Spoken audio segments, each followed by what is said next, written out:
Praise Lord church, फिर एक बार यीशु मसीह के नाम से आप सबों को मैं सलाम करता हूं। प्रभु भला है और उसकी करुणा सदा की है। आज भी उसका अनुग्रह और उसका अभिषेक हमारे जीवन पर बना हुआ है, ऐसी प्रार्थना और ऐसा विश्वास मैं यीशु मसीह के नाम से करता हूं। हालेलुया।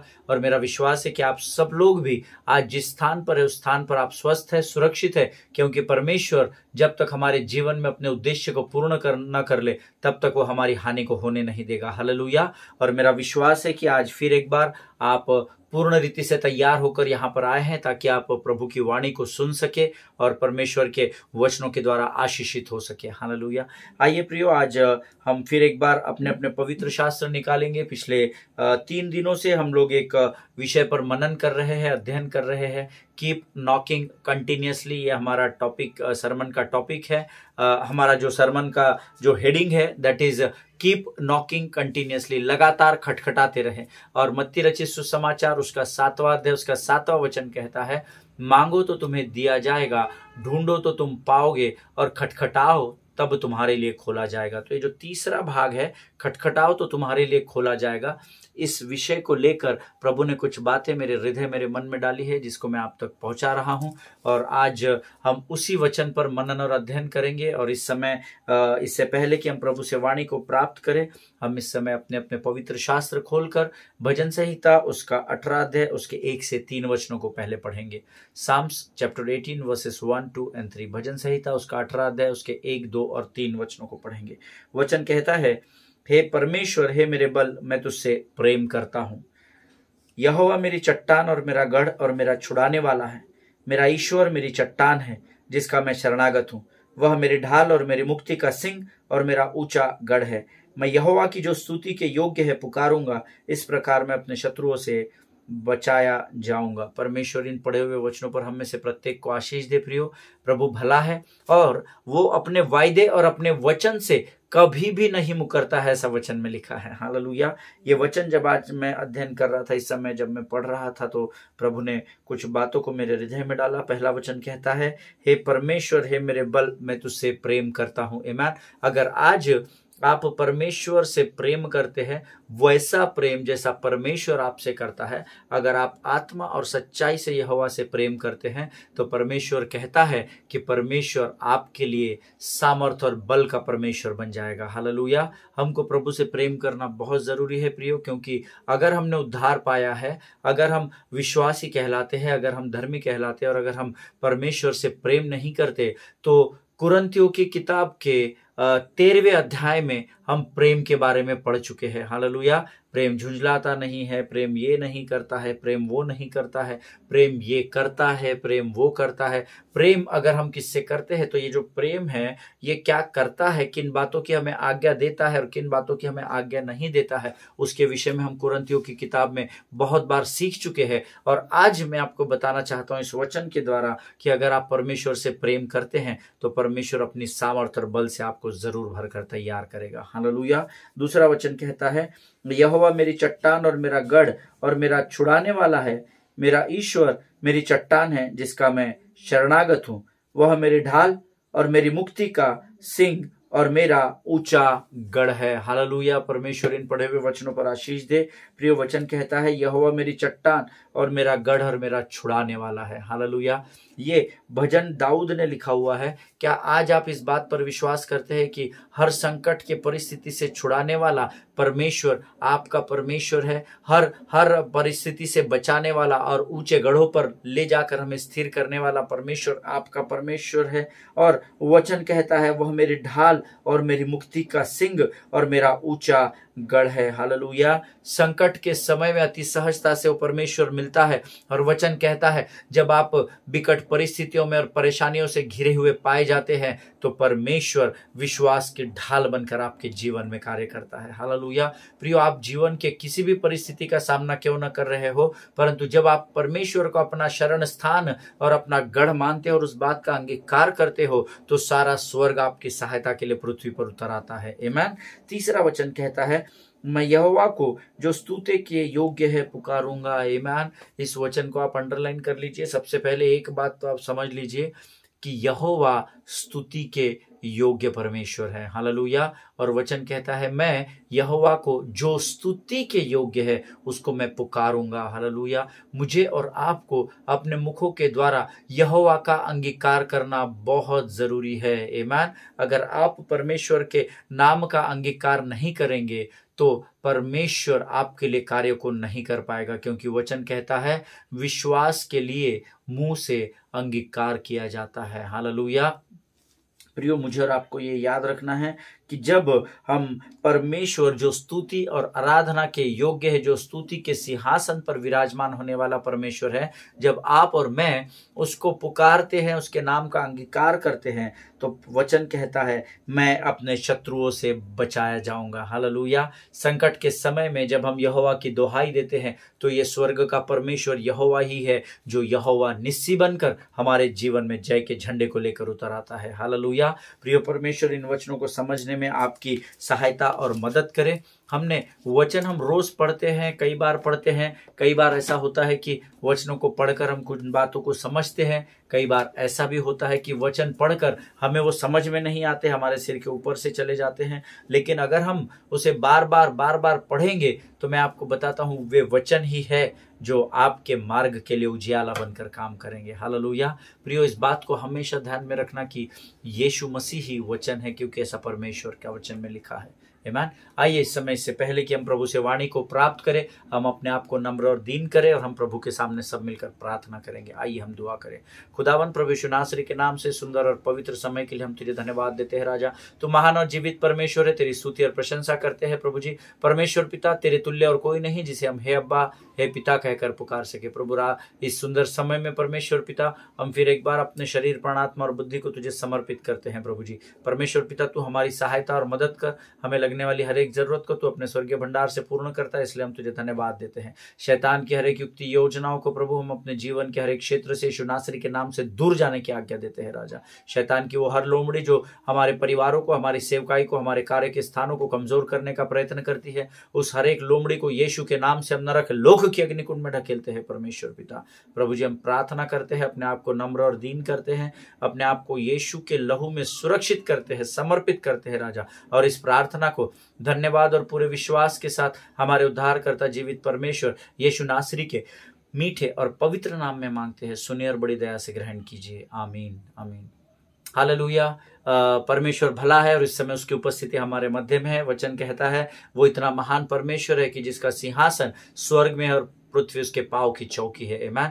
हम प्रभु का धन्यवाद दें कि ऐसे महान परमेश्वर ने, जो सारे राजाओं के ऊपर राजा बना है और जो सारे देवताओं के ऊपर महान ठहरा है, उस परमेश्वर ने मुझे और आपको पहले चुना है और हमारा उद्धार किया है। हम जिस परिस्थिति में थे उसी परिस्थिति में उसने हमारे हाथों को थामकर हमारी सहायता और मदद की है। हालेलुया। परमेश्वर जिन वचनों को लेकर आज हमारे मध्य में आया है, प्रभु प्रियो परमेश्वर से मैं प्रार्थना करता हूं कि प्रभु उन वचनों को समझने के लिए लगने वाली समझ और बुद्धि से आपको भरकर तैयार करे। आमीन। सो पिछले 3 दिनों से हम लोग एक विषय का अध्ययन कर रहे हैं, कीप नॉकिंग कंटिन्यूअसली, लगातार खटखटाते रहे। आमीन। अब इस विषय को जब मैं मनन और अध्ययन कर रहा था तो सबसे पहले मेरे जहन में मत्ती रचित सुसमाचार उसका 7वां अध्याय उसका 7वां वचन आया, जो कहता है मांगो तो तुम्हें दिया जाएगा, ढूंढो तो तुम पाओगे और खटखटाओ तो तुम्हारे लिए खोला जाएगा। आमीन। ये जो आखिरी का भाग है उस पर हम मनन और अध्ययन कर रहे हैं। खटखटाओ तो तुम्हारे लिए खोला जाएगा। अब आप कहेंगे कि कब तक हमको खटखटाते रहना पड़ेगा, कब तक, जब अगर हम प्रभु से किसी प्रार्थना की विनती कर रहे हैं तो कब तक हमें उसके सामने खटखटाता रहना पड़ेगा या प्रार्थनाएं लगातार करती रहनी पड़ेगी।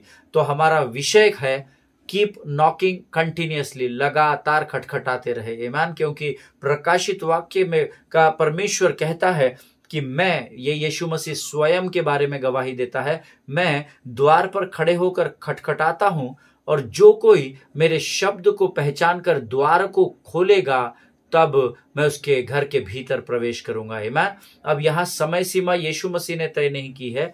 यीशु मसीह आपके हृदय के द्वार पर तब तक खटखटाता है जब तक आप उसको घर के अंदर आने की, अपने हृदय में समाने की अनुमति नहीं देते हैं। आमीन। और जब मैं इस विषय पर मनन कर रहा था तो सडनली मुझे यह टॉपिक परमेश्वर की ओर से दिया गया और इस शीर्षक को प्रभु के आत्मा ने मुझे दिया, कीप नॉकिंग कंटिन्यूअसली। बिकॉज ये प्रश्न मैंने भी प्रभु से पूछा था, कब तक, क्योंकि वचन में लिखा है खटखटाओ तो तुम्हारे लिए खोला जाएगा। सो नॉर्मली हम लोग ऐसा सोचते हैं या ऐसा एक्सपेक्ट करते हैं कि हम एक बार द्वार ठकठकाएंगे, एक बार प्रार्थना कर लेंगे तो प्रभु तुरंत दरवाजा खोल के स्वर्ग के फाटकों को खोलकर हमारी प्रार्थनाओं का उत्तर देगा। लेकिन कई बार हमें उसके लिए समय लग जाता है। जब हम अपनी प्रार्थनाओं को, विनतियों को, निवेदनों को स्वर्ग की ओर भेजते हैं तो प्रार्थनाओं को उत्तर पहुंचने के लिए समय लगता है, उत्तर प्रभु से प्राप्त करने के लिए समय नहीं लगता है। हालेलुया। इसीलिए वचन कहता है, इस अध्ययन को हम कर रहे हैं, कीप नॉकिंग कंटिन्यूअसली, लगातार खटखटाते रहे। हालेलुया। और उसके लिए जो हमने मनन के लिए जो भाग लिया था वो पतरस की प्रेरितों के काम उसका 12 अध्याय उसके 1 से 16 वचनों को हम अध्ययन कर रहे हैं। आमीन। और मैंने आपसे कहा था कि इन वचनों को आप दिन प्रतिदिन पढ़ना। रोज जब आप इस संदेश को सुनते हो उससे पहले अपने पवित्र शास्त्र को निकालकर प्रेरितों के काम उसका 12वां अध्याय उसके 1 से 16 वचनों को आप जरूर अध्ययन करना। हालेलुया। मुझे नहीं पता कितने लोग आप में से लगातार इस विषय पर पढ़ते हैं, रोज अध्ययन करते हैं, वचनों को गंभीरता से लेते हैं, बट जो जिम्मेदारी प्रभु ने मुझे सौंपी है, the responsibility which God has given it to me, I am doing it very honestly. प्रभु ने मुझे जो जिम्मेदारी सौंपी उसे मैं बड़ी ईमानदारी से आप तक पहुंचा रहा हूं। आपको वचन को ग्रहण करना या न करना ये आपका चुनाव है, क्योंकि यीशु मसीह द्वार पर खड़े होकर खटखटा रहा है। हालेलुया। और हमने इन 16 वचनों को पढ़ा था और मैंने आपको बताया था, faith is the ability which God has given to us. विश्वास वो योग्यता है जो परमेश्वर ने मेरे और आपके हृदय में और मेरे और आपके मन में बोई है। विश्वास का बीज हमारे जीवन में बोया गया। अब परमेश्वर कहता है इस विश्वास के बीज को एक बड़ा पेड़ बनाकर उसके ऊपर फल को लाने की जिम्मेदारी आपकी और मेरी है। हालेलुया। और विश्वास कैसे बढ़ता है? ये विश्वास का जो बीज है ये फल के रूप में या एक बड़े पेड़ के रूप में कैसे कार्य करेगा? जब हम परमेश्वर के उस वचन को अपने जीवन में ग्रहण करेंगे जो कहता है विश्वास सुनने से और सुनना मसीह के वचन से पूरा होता है। हालेलुया। केवल परमेश्वर के वचन ही है जो आपको परमेश्वर के विश्वास में और मजबूत करते चले जाएंगे। हालेलुया। हमने कल पढ़ा था प्रेरितों के काम उसका 12वां अध्याय उसका 6वां वचन कल हमने पढ़ा था, जिसका दूसरा भाग कहता है, मेरा विश्वास है कि आपके पवित्र शास्त्र आपके पास है और मैं चाहता हूं इस समय आप सब पवित्र शास्त्र में प्रेरितों के काम उसका 12वां अध्याय उसके 6वें वचन का दूसरा भाग निकाल ले। और वचन कहता है, उसके दूसरे भाग में लिखा हुआ है, the book of Acts chapter 12 and verse 6 says, पतरस 2 जंजीरों से बंधा हुआ 2 सिपाहियों के बीच सो रहा था। हालेलुया। सो रहा था को आप अंडरलाइन कर सकते हैं आपके पवित्र शास्त्र में। पतरस 2 जंजीरों से बंधा हुआ 2 सिपाहियों के बीच सो रहा था। आमीन। अब हम सब पतरस के कैरेक्टर को बहुत अच्छे से जानते हैं, पतरस के जीवन को आप सब जानते हैं। आप सब विद्वान और महान लोग हैं जो लगातार परमेश्वर की सेवकाई करते हैं, लगातार प्रभु के साथ अपने समय को बिताते हैं, ऐसा मेरा विश्वास है। तो आपने पतरस के जीवन काल को बहुत अच्छे से पवित्र शास्त्र में अध्ययन किया होगा। लेकिन मैं आपको बताता हूं और हम सब जानते हैं, ये ओपन सीक्रेट है कि ये पहली बार नहीं था कि पतरस सोता हुआ पाया गया था। हालेलुया। हमने कई बार पवित्र शास्त्र में देखा है जब वो सोता हुआ पाया गया। ये पहली बार नहीं था जब 2 सिपाहियों के बीच 2 जंजीरों से बंधा हुआ पतरस सो रहा था। ये पहली बार पवित्र शास्त्र में नहीं लिखा है पतरस के सोने के विषय में। आमीन। We know that he was found asleep in the garden of Gethsemane also. हालेलुया। उस गतसमनी के बगीचे में हमने इसको सोता हुआ पाया था, where Jesus was praying earnestly and Peter was sleeping. Hallelujah. उस गतसमनी के बागीचे में प्रियो, जहां परमेश्वर अपने पिता से प्रार्थना कर रहा था, वो बड़े विश्वास के साथ अपने 3 चेले अर्थात याकूब, यूहन्ना और पतरस, जिनके नाम यहां पर भी प्रेरितों के काम उसके 16वें अध्याय के पहले वचन और दूसरे वचन में लिखे हुए हैं, ये तीनों चेले प्रभु के साथ उस गतसमनी के बागीचे में थे। और वचन कहता है पत्थर पर हाथ रख कर जब यीशु मसीह प्रार्थना कर रहा था तब ये पतरस वहां पर भी सोया हुआ ही पाया गया। आमीन। और हम सब इस बात को जानते हैं, इसलिए हम उसकी गहराई में नहीं जाएंगे। हम सब जानते हैं कि यीशु मसीह ने उस गतसमनी के बागीचे में प्रार्थना की थी कि हो सके तो यह कटोरा तू मुझसे दूर कर ले। हालेलुया। हो सके तो यह कटोरा तू मुझसे दूर कर ले। But God did not answer by removing the cup of suffering, that is what the word of God says. लेकिन परमेश्वर पिता ने उस प्याले को या उस कटोरे को, परमेश्वर की, यीशु मसीह की प्रार्थना को सुनकर उस प्याले को उसने अलग नहीं किया, but he filled Jesus with strength to endure what he had to do. लेकिन यीशु मसीह के साथ परमेश्वर ने क्या किया, जब उस गतसमनी के बागीचे में यीशु मसीह लौ लगाकर प्रार्थना कर रहा था, प्रभु से बड़ी बड़ी विनती के साथ प्रार्थना कर रहा था कि परमेश्वर पिता हो सके तो यह कटोरा तो मुझसे दूर कर ले। लेकिन वचन बताता है उसकी इस प्रार्थना का उत्तर उसके स्वर्गीय पिता ने उस कटोरे को उसके जीवन से दूर करके नहीं दिया, परंतु उस गतसमनी के बागीचे में वो कटोरा उसने उसके सामने ही रखा, लेकिन यीशु मसीह को उसने सामर्थ से भरा ताकि जो कुछ भी जिम्मेदारी उसको सौंपी गई है वो उसे पूर्ण कर सके। हालेलुया, आमीन। और वहां पर ये तीन लोग क्या कर रहे थे, याकूब, यूहन्ना और पतरस, जिनको परमेश्वर यीशु मसीह ने एक जिम्मेदारी सौंपी थी। क्या सौंपी थी? कि लगातार प्रार्थना करते रहो। हालेलुया। वचन कहता है जब यीशु मसीह प्रार्थना कर रहे थे ये तीनों सो रहे थे। यीशु मसीह थोड़ी देर बाद जब इनके पास गए और उन्होंने सोता हुआ पाया, उन्होंने कहा सो क्यों रहे हो, जागो, जागते रहो और प्रार्थना करते रहो। लेकिन फिर पतरस सोया हुआ पाया गया। आमीन। देखिए, जो जिम्मेदारी पिता ने यीशु मसीह को सौंपी वो यीशु मसीह ने पूर्ण की, लेकिन जो प्रार्थना करने की जिम्मेदारी इस पतरस को सौंपी गई थी, वचन कहता है ये वहां सोया हुआ पाया गया। हालेलुया। और आगे फिर हम सब जानते हैं, वचन कहता है यीशु मारा गया, गाड़ा गया और तीसरे दिन फिर से जी उठा, 40 दिनों तक इनके साथ रहा और फिर स्वर्ग की ओर चला गया। और जाकर कहां बैठा? वचन कहता है वो पिता के दाहिनी ओर जाकर बैठा। Hallelujah.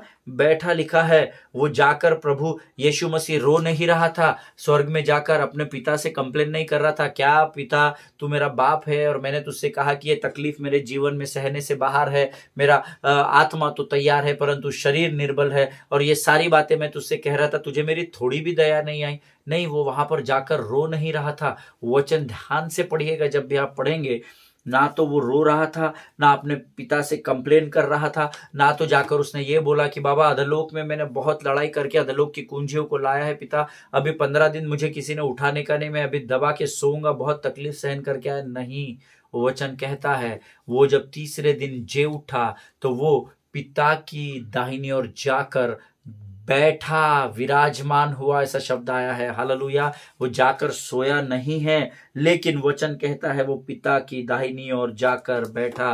That means when Jesus sits you can sleep. Hallelujah. इसका अर्थ है कि जब यीशु मसीह बैठा हुआ होता है तो आप आराम की नींद को प्राप्त कर सकते हैं। आमीन। क्योंकि जब यीशु मसीह प्रार्थना में लगा हुआ था, परमेश्वर के पिता से विनती कर रहा था कि हो सके तो यहाँ दुख भरा कटोरे का प्याला मुझसे दूर कर, तब भले ही चेले, पतरस सोया हुआ था प्रियो, पर परमेश्वर तब सोया हुआ नहीं था। परमेश्वर स्वर्ग में विराजमान था जो अपने पिता पुत्र को देख रहा था। हालेलुया। और क्योंकि आज यीशु मसीह ने क्रूस पर हमारे सब श्राप और पापों से हमें छुटकारा दे दिया है, इसीलिए आज मैं आपको बताना चाहता हूं कि आज आपको आपके जीवन की परिस्थितियों से, परेशानियों से, चिंताओं से, उदासियों से डरने की जरूरत नहीं है, क्योंकि आपका परमेश्वर स्वर्ग में बैठा हुआ है, इसलिए आप आज यहां निश्चिंत होकर सो सकते हैं। हालेलुया, आमीन। हमको ये समझना होगा कि हमारा परमेश्वर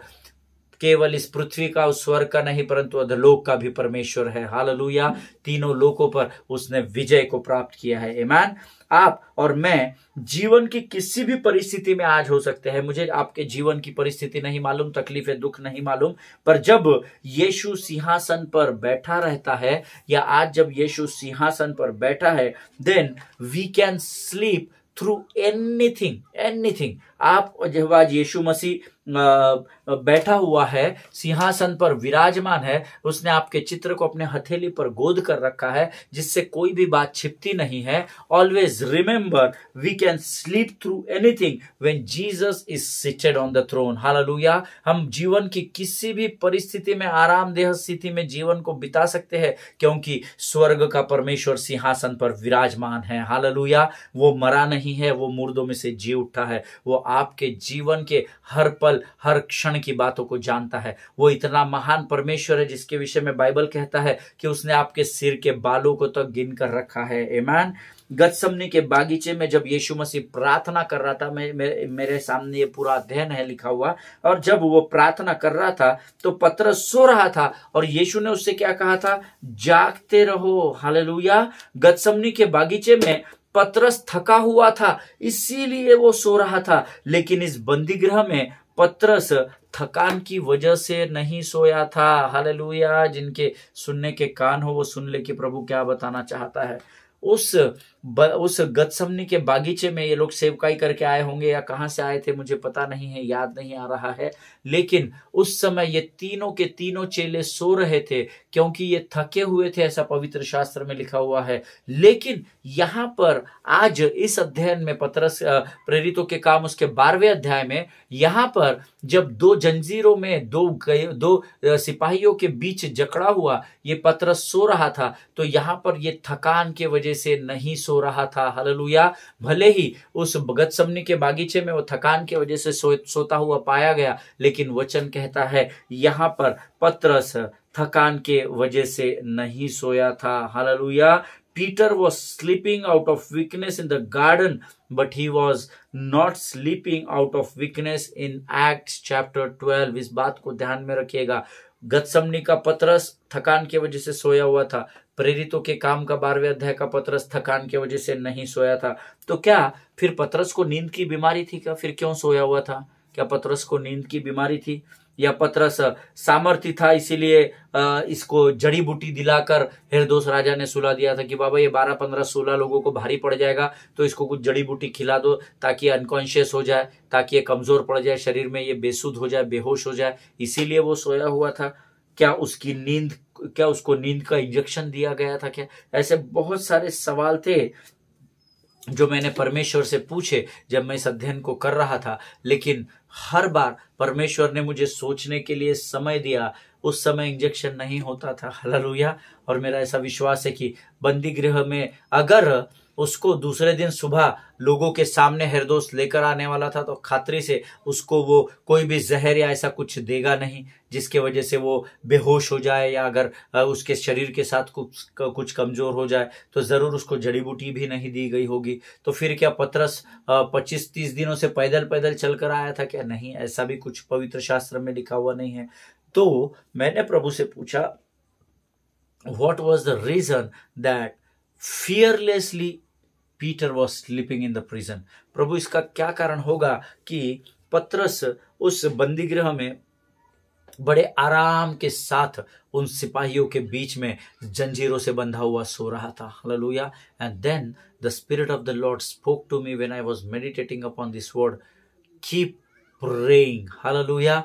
पवित्र शास्त्र के परमेश्वर की पवित्र आत्मा ने मुझसे कहा कि जिस प्रश्न का उत्तर तू मुझसे चाहता है उसके लिए तू प्रार्थना करता रहे। हालेलुया। मैं तुझे समय आने पर प्रकट करूंगा, पर मैं चाहता हूं अमित कि तू अब इस विषय के लिए प्रार्थना करे। तो मैंने प्रभु से पूछा, तो क्या रीजन था प्रभु कि इतना बेखौफ होकर पतरस सो रहा था? आमीन। प्रभु ने मुझे अभी तक उत्तर दिया नहीं है। I am just praying to God that परमेश्वर तू मुझे इस बातों को, इस प्रकाशन को मेरे जीवन पर प्रकट कर, ताकि मैं अपने कलीसिया तक इन बातों को पहुंचा सकूं। This is my notes diary. और ये जो आखिरी लाइन है तो यहाँ पर मैंने लिख कर रखा है, इसके बाद पूरा खाली है, ये पेज भी पूरा, ये इसके बाद का पेज भी पूरा खाली है ना। सो मेरे पास अभी आपको बताने के लिए कुछ नहीं है। This was the last sentence which God spoke to me. मैंने प्रभु से कहा कि इतना बेखौफ होकर पतरस क्यों सो रहा था?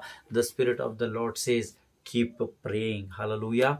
आमीन। प्रियो, इन बातों को जो आज हमने सीखा है, मैंने आपको कल भी बताया था कि विश्वास के परिमाण में इतना बदलाव आ गया था पतरस के। ये वही पतरस था जिसने यीशु मसीह को 2 बार मुर्गा बांग देने से पहले 3 बार नकार दिया था। आमीन। ये वही पतरस था जो यीशु मसीह के कांधे से कांधा मिलाकर चल रहा था। ये वही पतरस था जो उस समुद्र के तूफान में यीशु से कहता है कि यहाँ जहाज डूबता चला जा रहा है और तू आराम से सो रहा है, कि तुझे हमारी चिंता नहीं है। ये वही पतरस था जो गतसमनी के बागीचे में सोता हुआ पाया गया थकावट की वजह से, लेकिन ये वही पतरस है जो बंदी गृह में बंधा हुआ आराम की सुकून की नींद को सो रहा था। हालेलुया। इसके विश्वास के परिमाण में कितना बदलाव है, मैं विश्वास करता हूं पवित्र आत्मा हमको जरूर ये प्रकट करेगा। हालेलुया। आइए इस समय हम अपनी आंखों को बंद करेंगे, अपने अध्ययन को आज हम यही समाप्त करेंगे और हम सब मिलकर प्रार्थना करेंगे। आइए हम दुआ करें। खुदावंद प्रभु यीशु नासरी के नाम से सुंदर और पवित्र समय के लिए हम तुझे धन्यवाद देते हैं राजा। प्रभु जी, तू महान है, तू जीवित है राजा। तेरी स्तुति और प्रशंसा करते हैं। आज फिर एक बार प्रभु तूने हमें पतरस के जीवन के विषय में सिखाया और तेरा वचन कहता है खटखटाओ तो तुम्हारे लिए खोला जाएगा। प्रभु, आज हम उन स्वर्ग के द्वारों को खटखटाते हैं राजा, अपने प्रार्थना और विनतियों के द्वारा तेरे सामने आते हैं प्रभु, तुझसे प्रार्थना करते हैं इस अध्ययन में जो भेद की बातें हैं तू हम पर प्रकट कर परमेश्वर पिता, ताकि ये भेद की बातें सारे संसार तक हम लेकर जा सके और संसार तेरे राज्य में जुड़ता चला जाने पाए राजा। प्रभु जी, हम धन्यवाद देते हैं सारी बातों में।